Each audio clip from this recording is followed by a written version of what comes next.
First topic, mouth breather. What is this term? It means someone who is stupid, someone who is of low IQ. As someone who has been a mouth breather most of my life, I take the term personally. How did this happen? Was I born a mouth breather? Did I just prefer to breathe out of my mouth? I used to think so. But after some reflection and hard-won experience, there is more to this story. I was on the swim team in high school. To say that sinus infections and respiratory illness were common in our pool is an understatement. All of us were constantly spitting huge yellow loogies into the pool and washing them into the gutter. It may have even been an advantage of some kind to have a clogged nose in the pool. That way you could be sure you would never get any water up your nose.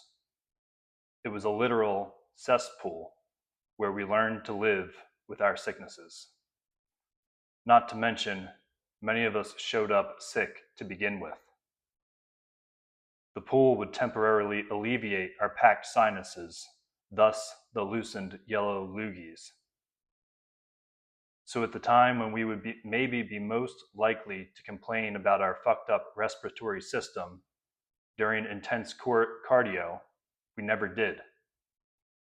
The common cold was just that, common. And it was typically being passed around school at all times. But when other kids would get to go home or play sports in open air environments, we would jump into a vat filled with each other's filth, breathing the humid, poorly ventilated air of the pool facility. Our swim team became a generator of disease. I can remember staring at my dried out face in the bathroom at school. The central part of my face, numb and tingling, radiating out from my jam-packed sinuses. I wasn't sick per se, but I certainly was not breathing through my nose. The skin under my nostrils was raw from the thin, wet mucus that would constantly drip from my inflamed sinus cavity. In college, I became aware of my issues with allergies. I was walking through the idyllic new portion of Villanova's West Campus. The junior housing complex had large grassy courtyards and was surrounded by many beautiful trees. And as I walked through this beautiful area, I felt like my lungs were imploding. I thought it was because I had been rifling through cigarettes, and I called my mom crying to confess like the little boy that I was. "Hi, Mom. It's your youngest son. I've smoked 20 cigarettes in the past 2 weeks, and now I think I'm dying." But no, that wasn't the case. Apparently, I had allergies. I had never lived around so many deciduous trees or fresh-cut grass before. So I had never experienced that level of pollen load. This is a funny thing, by the way. Why are humans allergic to grass, trees, dogs? Don't you think we would have evolved out of that? Instead of it getting worse and worse? More and more people are allergic to the natural world. But I digress. This is probably something I dealt with most of my life, further contributing to my perpetually clogged up nose and mouth breather status. I never considered myself for allergies before because I was not the snottiest kid in my family. I'm one of 5, and one brother had such bad allergies that he was constantly choking on his own mucus. He went to allergy specialists, he had his tonsils removed, and he continues to battle mucosal issues to this day. My sister I don't know what her issue was/is, but I have vivid memories of her just being buried in tissues on an almost weekly basis. I can't comment on the other two siblings as they similarly probably can't comment on me. Nobody wanted to have allergies, and the only reason my brother was diagnosed was because he was choking on his mucus and bothering the whole family. Nobody wanted to offer up the idea that the world at large made them sick on a daily basis and that they wanted to go to a doctor and take pills and shots for the rest of their lives. Now for the two nails in the coffin of my mouth breather status. In senior year of high school, on the way to prom, I drank a water bottle full of tequila on an empty stomach. When I arrived at prom, I blacked out, tripped over a velvet rope, and smashed my nose on one of the golden poles that held up the rope. I woke up in my bed about 6 hours later, around 1 a.m., with a vague understanding of what had happened. I pulled a pine cone of scabbed blood out of my nose. My whole face hurt and my nose was probably broken, but I didn't care about that. I just wanted to pretend it didn't happen. So did my family. I wasn't concerned about whether my nose worked or not. I didn't use my nose anyway. 3 years later, about 6 months before my allergy attack at college, we had a snowstorm at that same school. There was a big snowball fight, and an acquaintance of mine threw an ice ball that again hit me square in the nose. It didn't bleed, but I heard a crack, and my nose fucking hurt. Again, though, my nose still looked pretty good, and I didn't breathe out of it anyway. So who cares? On the topic of my nose looking good, after college, I was working lunch service in a restaurant, and I had an extended conversation with an elderly couple about how perfect the shape of my nose was. They compared me to the statue of David. Lovely couple in their early 60s, and not creepy at all. I've always been a big drooler when I sleep. I sleep on my face with my mouth wide open so I can get oxygen. When I'd wake up in the morning, my face would be in a puddle of drool. My hair would be so wet with drool that I could slick it back, if I chose to. This is indicative of a nighttime mouth breather.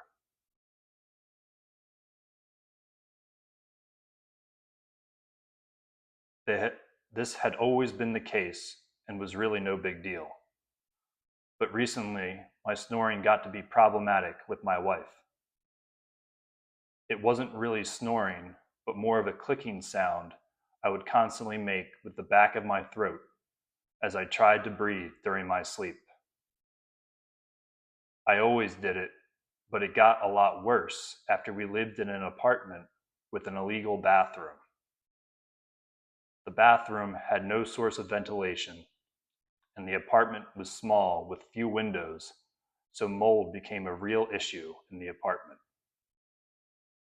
I think this made my breathing worse. It was my wife who said that I should try mouth tape. Her parents had long used mouth tape to solve their own snoring problems. I was hesitant at first and am generally resistant to advice of any kind. But out of respect for my wife, I decided to try it. I was concerned that if I taped my mouth shut, I wouldn't be able to breathe during my sleep. As previously stated, for a variety of reasons, I can't really breathe through my nose. I am, after all, a lifetime mouth breather.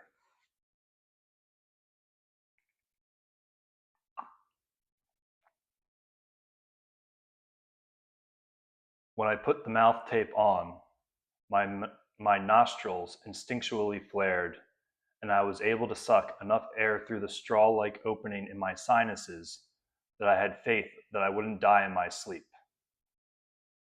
That night, with the mouth tape, I slept through the night like I hadn't done before in my entire life. I was used to tossing and turning in my sleep and never really sleeping more than an hour or two in a row. I didn't know why I did this. It could have been a million reasons. But after using the mouth tape, I realized how effective noses are for breathing. They are like a snorkel for your body, designed to stay open and suck in air. Your mouth can breathe, but it is not a purpose-built device. Your nose is worth more than a few compliments from pervy but well-meaning old people at work. It is a purpose-built device for breathing, and nobody thinks of them that way. That was one effect. I also started spitting out clods of blood and old mucus from my sinuses. The forced breathing was clearing out areas that hadn't been used in decades. My sinuses were opened, and I was nose breathing for what seemed like the first time in my life. Another effect was that I felt a strange, void-like feeling and pulsating in my head. I felt dizzy and high all the time. People will wonder, was this because you weren't getting enough oxygen during your sleep? And the answer is no. I know what oxygen deprivation feels like. This was a part of my sinuses that were opened up and had never felt oxygen before.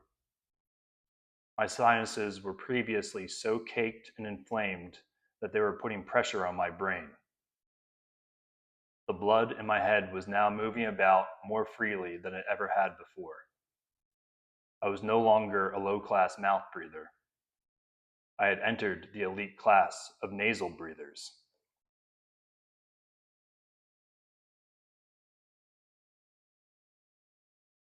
Since beginning to use mouth tape, mucosal issues have plagued me, but I believe this is part of the long road to recovering use of my sinuses. My sinuses continually produce an extra tacky mucus that sometimes chokes me and makes me want to throw up.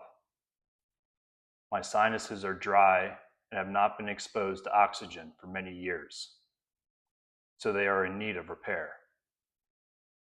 I am constantly using saline sprays and rinses to try to get them back to normal, and that is taking time. I believe I am now suffering for what is commonly called chronic sinusitis. This may be a result of a deviated septum from my nose breaks and could require surgery to fix it permanently. It could also just be because they have not been used in so many years and need to be rehabilitated. I'm hoping that I can rehab them myself and that I can get them back to producing normal, thin, clear mucus. They continue to get better each and every day, and at this point, after months of mouth tape and saline therapy, they are beginning to function pretty close to normal. I tell you all this to ponder the question, what is a mouth breather? It is commonly used as a pejorative. Someone who is an imbecile. Someone who is low class. Someone who is incapable of higher level thought. There are millions upon millions of mouth breathers in the United States. I dare say that there are more mouth breathers than nasal breathers. I don't know that as a fact, but I would say that most everyone in my family is a mouth breather. Presumably, the people that call mouth breathers are nasal breathers, or at least the first to do so, and the source of this pejorative is a nasal breather. What makes a mouth breather? And what makes a nose breather? A nose breather is someone who is capable of healthy breathing. Someone who has had the luck or the benefit to not become allergic to their world and who has not had their nose broken. Mouth breathers are common folk, people subjected to the ills of society, people who have lost hope that there are better options out there for them. When someone is called a mouth breather, they understand the implication. They are a retard. But they don't think to consider why. Why am I a mouth breather? Is it because I'm less intelligent? Or is it because we live in a world that doesn't value the health of the average person?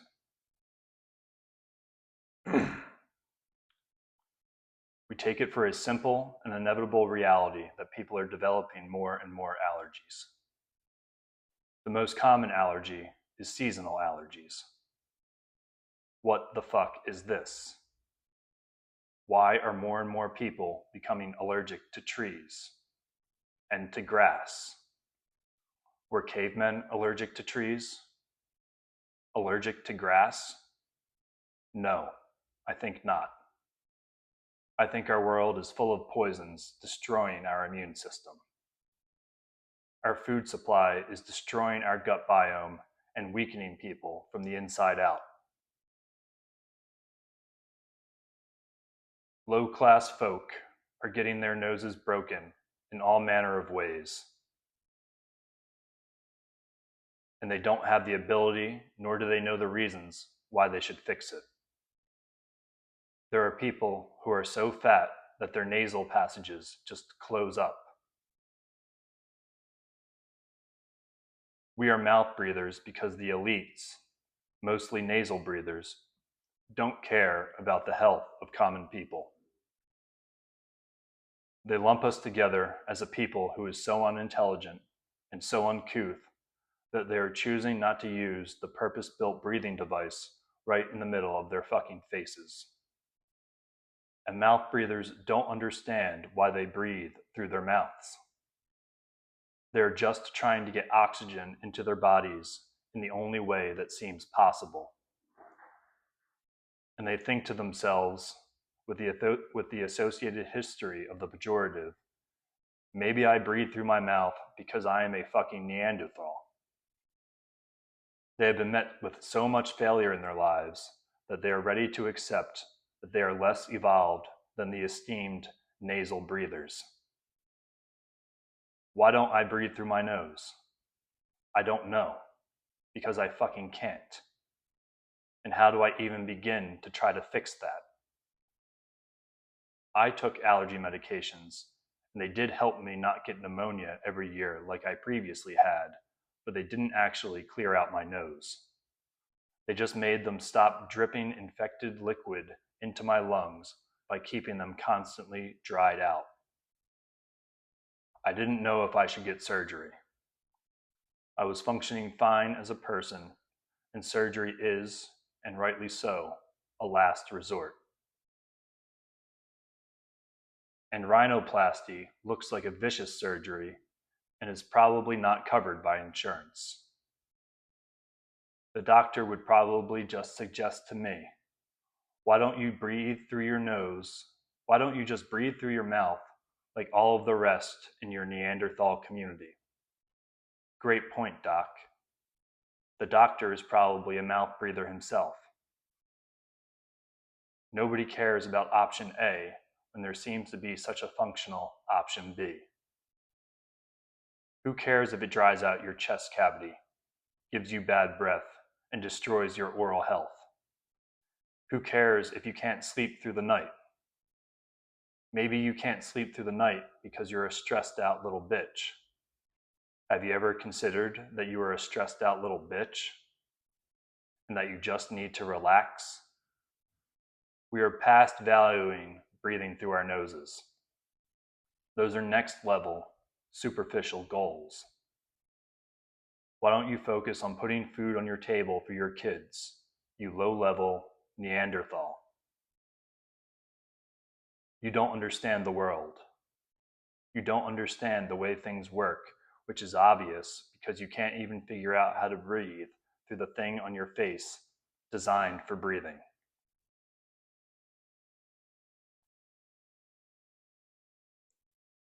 Mouth tape has offered me a solution. How is the medical establishment not recommending mouth tape to mouth breathers? It is a simple and cheap solution. And perhaps that is your answer. They want you to remain a mouth breather. They want you to think that you are an unevolved degenerate destined for poor health, and that you need their high-level medical solutions. More pills, more surgeries, all while continuing to accept the idea that you and the people like you are the problem in this world, and that eventually your kind, mouth breathers, are going to die out.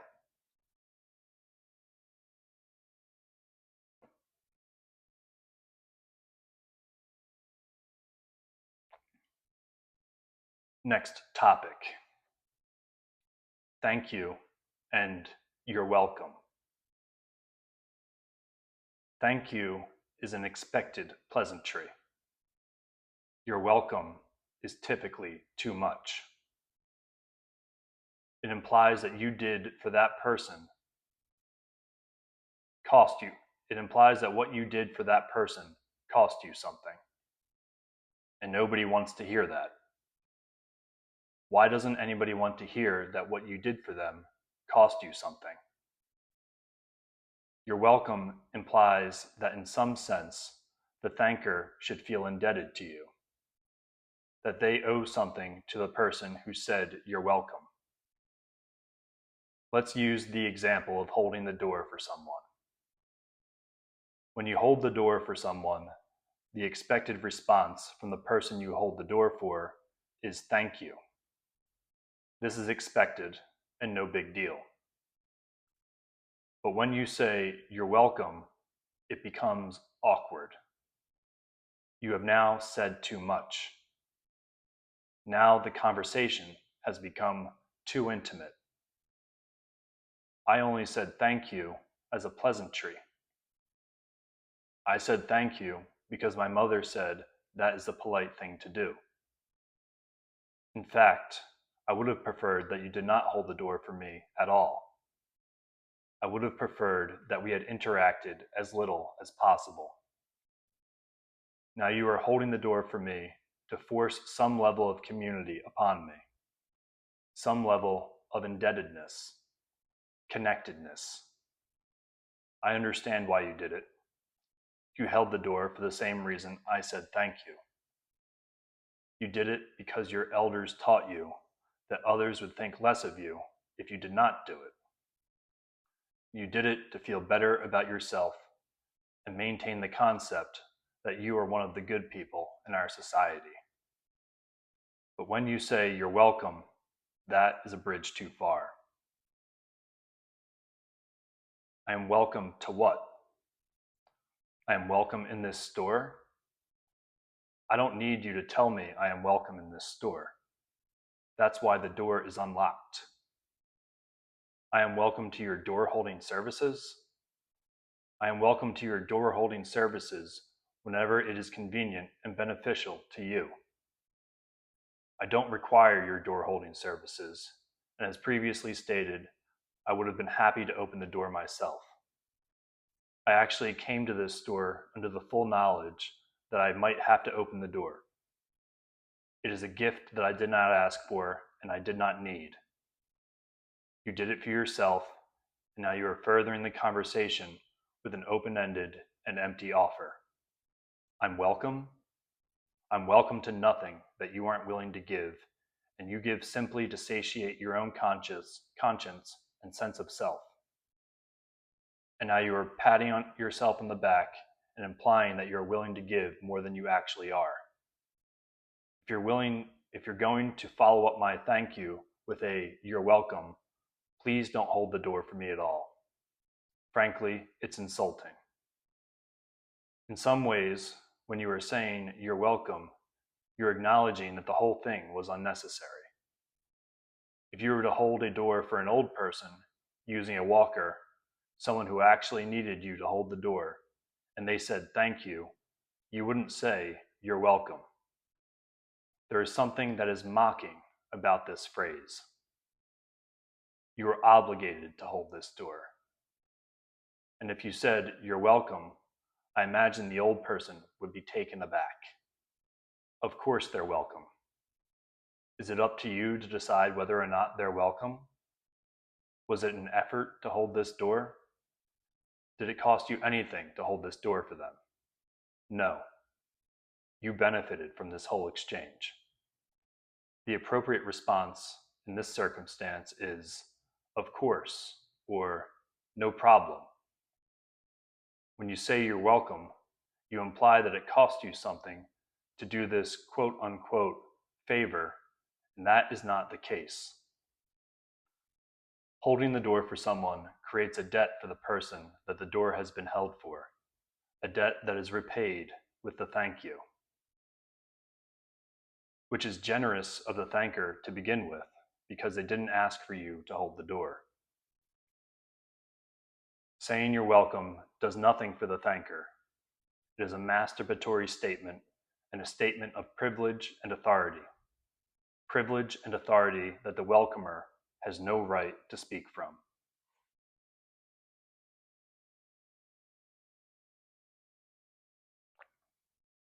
Next topic. Reading. When reading, it's easy to believe that the words you are reading are your own thoughts and not the thoughts of some other dimwit smacking away on a keyboard. Reading is the greatest tool for brainwashing that has ever existed. It is like hacking for the human mind. If you are consuming the written word, there is no entity for your animal mind to recognize as separate from itself, and as such, recognize the thoughts you are receiving as separate from your own. Take the controversial book Mein Kampf, for example. Mein Kampf is a forbidden, taboo, and considered dangerous text. I'm not sure if the book has been banned, but it is certainly frowned upon to have read it. Why? Can we not read the words of evil without the evil infecting us? When reading words, you may be repulsed by the words, making comprehension difficult, if not impossible. If you are intent in comprehending the words, a certain level of internalization is required. Your mind must digest words in order to comprehend them. Is it possible to digest words, to internalize them without being affected by them? Is it possible to digest a cheeseburger without the cheeseburger entering your bloodstream? Even if you were disgusted throughout your consumption of the cheeseburger, some of it will become a part of your body. Maybe the Bible is a better example. And for the sake of not distracting from the point of this argument, I will stick to the New Testament. If I were to tell people that I read the New Testament, I would immediately be met with a set of judgments. Why would you read the New Testament? Why were you curious about the writings? Were you affected by the words? People will assume many things. You could not have been repulsed because you would not have continued to read it. How could you continue to read something that you were repulsed by? What was your motivation? Did you seek to understand Christians? It is painful to read anything because the internalization of words affects your mind. If it does not affect your mind, then you must ask yourself if you actually comprehend what it is that you read. Did you internalize it? If you did not internalize the words, then how can you claim to have comprehended what you read? If you reject it from the beginning, then you can't claim to have comprehended it. If you cannot claim to have comprehended it, you cannot claim to have read it. To read anything, it is presumed, is to accept on some level the words you are reading.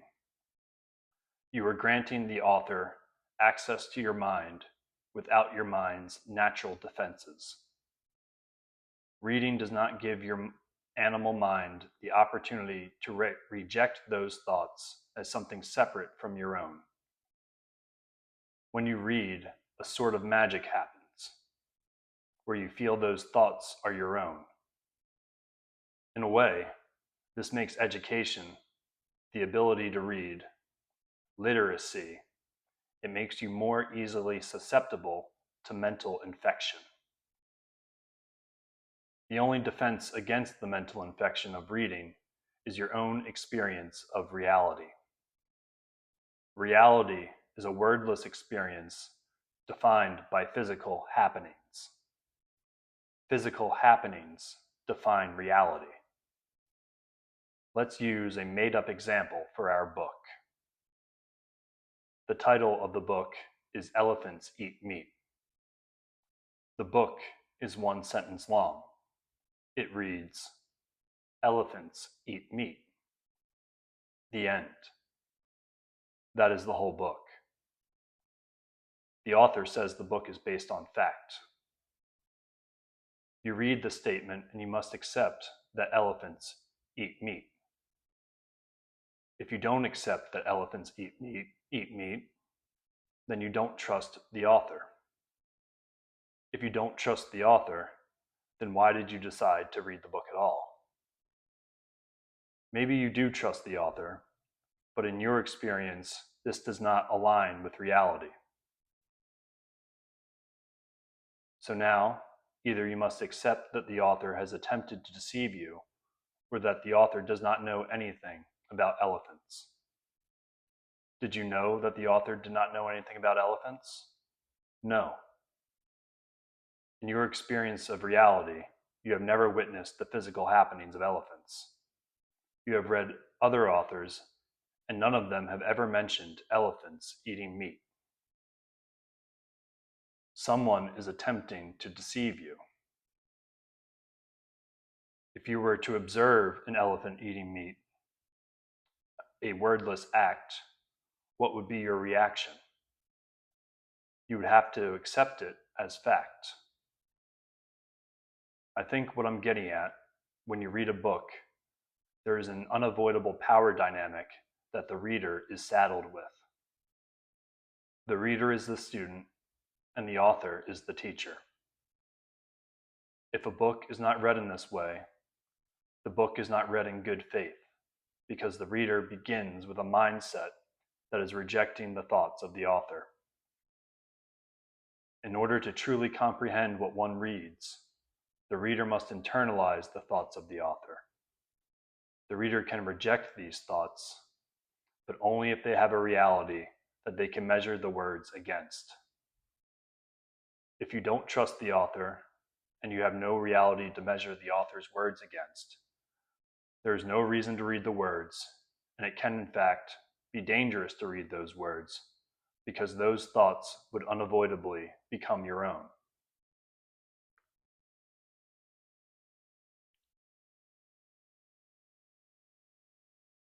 Next topic, club music. What is with the fucking club music everywhere? Target, club music. Coffee shops, club music. Car wash, club music. Rom-coms, club music. Enough with the fucking club music. Not every second of the day is some vapid party. And don't at me with the upbeat vibes. Club music is sad, and the people in the clubs are some of the saddest people with a heartbeat. Why, when I'm in Target, do they have the lights at the brightest level possible, playing music with a heavy bass talking vaguely about young love? What is club music? What am I talking about? Club music is party music, top 40 music. Now, I will admit, club music makes me feel good. It makes me want to party. It makes me want to dance. But what is dancing? Dancing is a physical expression of emotion. There are many types of dance, I know. I've been to dance recitals. I have witnessed interpretive dance. Mosh pits are another type of dancing. Mosh pits are inspired by heavy metal music. Heavy metal mosh pits are a type of dancing where you are free to express your anger and pain. This is a good foil for this conversation because this is exactly the opposite of club music.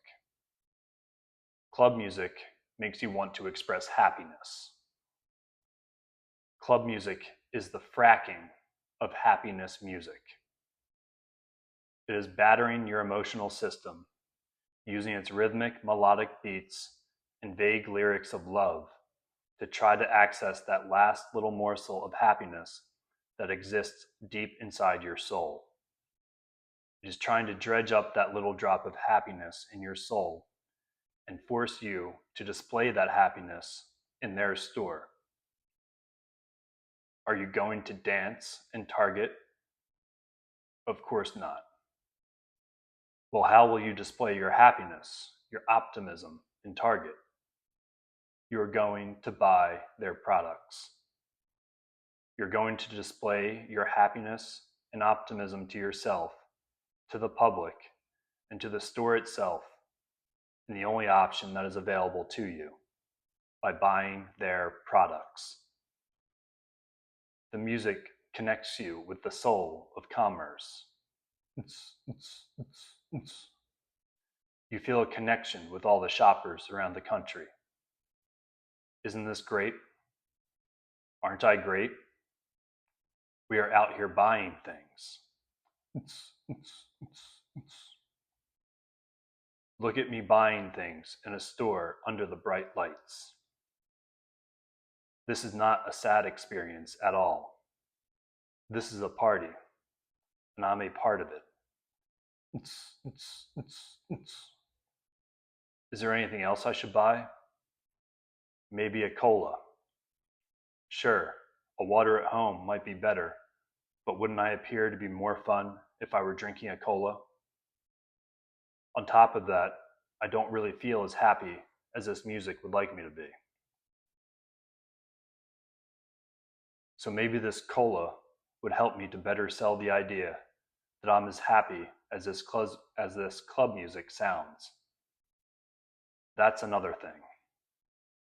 There is a contrast to the energy of the music and what many of us are feeling in our soul. This music is so upbeat, so hopeful.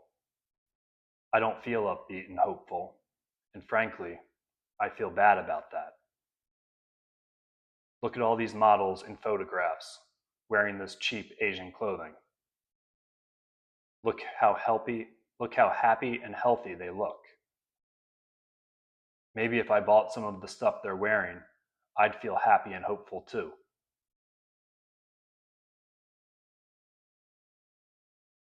Why are these stores so big? There's a weird feeling in these stores that they don't want you to see the other shoppers. The racks are tall, giving you the feeling that you are alone. They don't want you to see each other.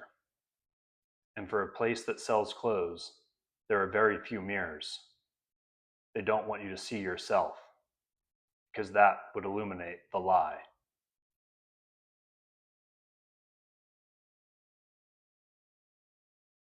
Next topic. Forks. There are two sizes of forks. Salad fork which is the larger fork, and the other fork, the smaller fork, which I guess would be called the regular fork. Is this necessary? That's a rhetorical question, and I will answer it myself. No. Has there ever been a situation where one fork is in any situation more effective than the other in any even mildly significant way? I will answer my own question again. No. The only reason we have the different size forks is so when someone doesn't know the difference or the significance of the different size forks, you can log that person as being of a lower social class than yourself. This idea that we need a large fork to eat salads and a small fork for everything else is some holdover from Victorian style etiquette, where you can show how particular you are, where you can show how wealthy and esteemed you are by the excess mental energy you can afford on making a distinction between things that don't matter to the point of really not even needing an explanation. I would prefer not to even be talking about this, but the tradition persists. If you only have one sized fork in your household, if you did not know that there are two different sized forks, let me be the first to tell you that you are a poor and low class individual. I hate to break that to you, but it's better you know now than when you arrive at a dinner party and someone laughs at your ignorance. We have two different sized forks. And since we're talking about things that don't matter at all and are to the point of only barely registering to the human eye, let's get this straight. Both fork sizes are wrong. Regular forks are too small, and salad forks are too big. How about that?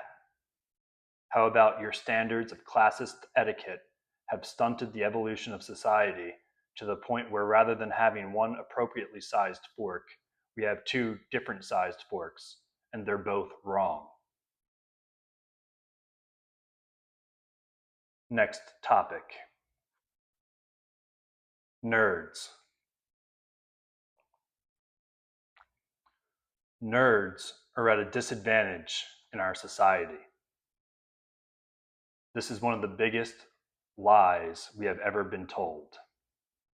Oh, you don't like sports, but you love computers and science? Poor you. I guess you're fucked. We constantly see storylines in TV and movies about how hard things were for nerds in grade school and high school. Well, how are things going for you now? You're making fucking movies and swimming in millions of dollars as you continue to get America to empathize with you about how hard things were for you when you were 8 years old. I only like science and electronics, and none of the cool kids in school cared that I got straight A's. Then I got a full ride to college, and it was so sad for me. Now I invent computer programs that nobody wants or needs, and I'm driving our culture into a ditch because things were so hard for me when I was a kid. I had glasses and couldn't shoot the basketball. Did you know how many people get to be pro athletes? Not a lot. There's a lot more jobs in our economy for people that are good at math and science and have no social skills. So spare me. We're familiar with the guy who peaked in high school cliche. It's a classic trope in movies. There's an older guy who is stuck in his small town and drinks too much. He was captain of the football team when he was in high school, but he wasn't good enough to do anything more than that. He goes on to find out that there really isn't a place in the economy for a guy who is pretty good at sports in high school. If he wants to be a winner in our economy, he has to take a severe interest in data analysis and sit behind a desk. It is not the way that he is wired. People tell him that he has ADHD, a mental illness that makes him unsuited for the modern workplace. They say he should take medication to fix his broken mind. He doesn't feel broken. He functions well in social relationships, but that makes it all the more painful that he can't find any success in the professional world. He is only in his late 20s, but his knee is in pain every day from the time he played through a torn meniscus to try to win a playoff game in front of his family. The life ahead of him is more of the same. Constantly trying to force his mind into a system that he isn't built for, and any success he might find, any opportunity to get further up the chain, only ups the ante of his misery. And so he drinks. He drinks because he hates his life, and because there is no amount of success that will make his life any better. Society constantly reinforces the fact that he peaked in high school and shames him for taking pride in what accomplishments he had when he was young. He should have been nicer to the nerds. Maybe he should have even been a nerd himself. Now the nerds, still filled with angst and resentment for not being cool when they were kids, are offered high-paying jobs to do what they are most skilled at doing. Sitting alone, building programs, performing data analysis, helping corporations build business models that gut communities of their small businesses. He is happy to destroy small towns because those small towns are the source of his childhood misery, where the Chads got the girls. Speaking of those same girls, if they were lucky enough to lock up their Chad, that luck has turned into misfortune. They married young, and now over time they get to watch this once stunning young man become a loser. He can't hold down a job, and the jobs he does get have no real potential for anything other than an embarrassingly modest life. The world is constructed for nerds by nerds. There is less and less value for a socially well-adapted, physically capable person. Nerds will say, "Nobody likes me because I like to read books." Is that really what happened? Or did you lack any sort of social skills, and still lack social skills, but now it doesn't matter because you are paid beaucoup bucks to perform data analysis for the companies that are making our world an intolerable place to live? Nobody liked you because you didn't understand people, and now society rewards you for not understanding people. Nerds control the world, and they are too sad to admit it, because admitting it would mean they are responsible for their own misery. Instead, they put on hoodies and pretend not to be sociopaths, and jocks put on black framed glasses to make it seem like they are in control of their lives.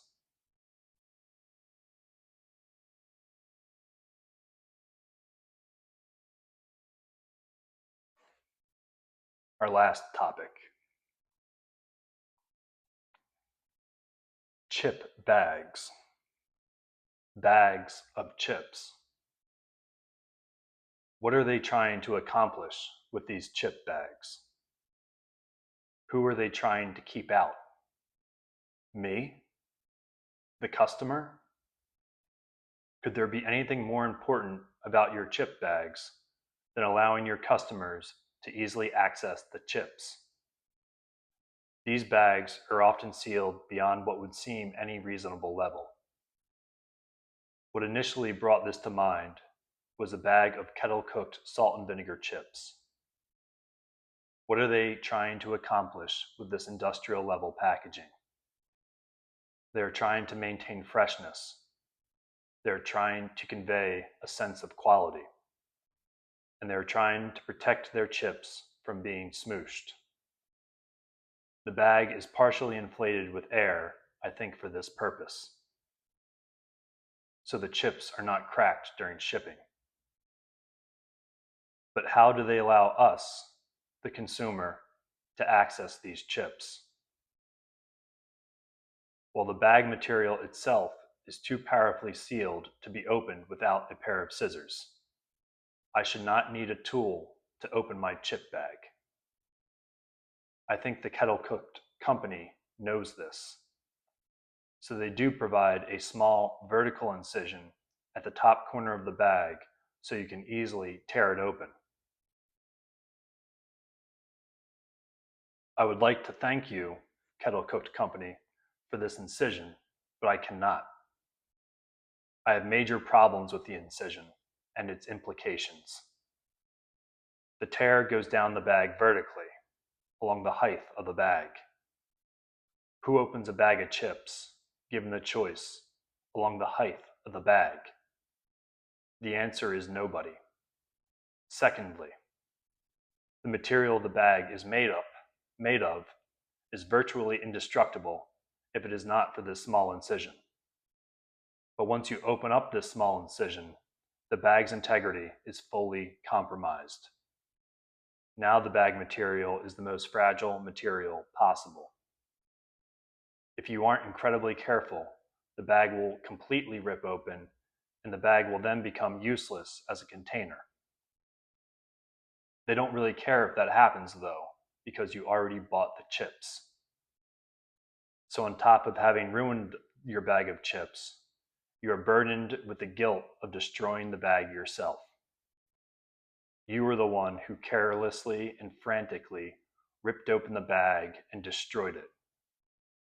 You're the filthy little chip eater that couldn't focus long enough, couldn't contain your gluttonous, greedy little fingers to carefully open the bag. Using this incision, in the best of worlds, you make about a 5-inch vertical hole on the side of the bag. A hole that your hand must go into horizontally and then reach down vertically and then drag along the greasy sides of the bag as you try to pull it out. In the best of cases, it is not a favorable opening. If the hole isn't perfectly sized, your hand will rip the bag, destroying its integrity when you try to pull it out. Again, the fault is on the greedy little chip eater. Now we get to what is perhaps the most insidious implication of this faulty incision. After further thought, it is my belief that the designers of the bag do not want you to use your hand at all. I believe that the designers of this bag are implying that you should be pouring the chips into a bowl. How classy. Yes, that's how I eat my potato chips. Out of a bowl like some debutante. No, I eat them out of the bag. And I would like to cast shame on you for insulting me with these ludicrous bag openings. The bag should open from the top, horizontally, and the hole should be wide enough for me to grab a full fist worth of chips without me risking destroying the bag by doing so. If I want to pour the chips out of the bag, I can do so out of the top of the bag with a horizontal hole. What pretentious, classist, judgmental jerk is trying to get me to eat my potato chips out of a bowl against my will? Is it gross for me to eat potato chips out of the bag? Are your moderately healthy kettle cooked chips too good to be eaten out of the bag? Would you be embarrassed to see some fat normie sitting on the couch stuffing their hand into your bag? They are potato chips, and we can eat them however we want. Don't try to control my portions by forcing some nonsensical bag opening on me. These are classy potato chips. These potato chips are not meant to be eaten by sloppy fatties. They are to be eaten by proper folk who only enjoy small bowls of chips at a time. Oh, I can pour the chips into a big bowl? You don't put enough chips in your bag for this to make any sort of sense. You only have one bowl's worth of chips in your bag. And again, if I'm pouring the chips out once, it's better to have the big opening on the top. And if you are so interested in controlling our portions, again, this makes no sense because if I pour out too many chips, it is very difficult to put chips back into this weird little side opening. It acts like a reverse crab trap. Chips can come out, but they can't easily go back in. We figured out how to make chip bags that function well for the manufacturer and the consumer centuries ago, and you are blowing it. I enjoy the chips. I like that they're a little bit healthier, but I could do without the pretension and frustration of this awkward little side opening in the bag. Wake up.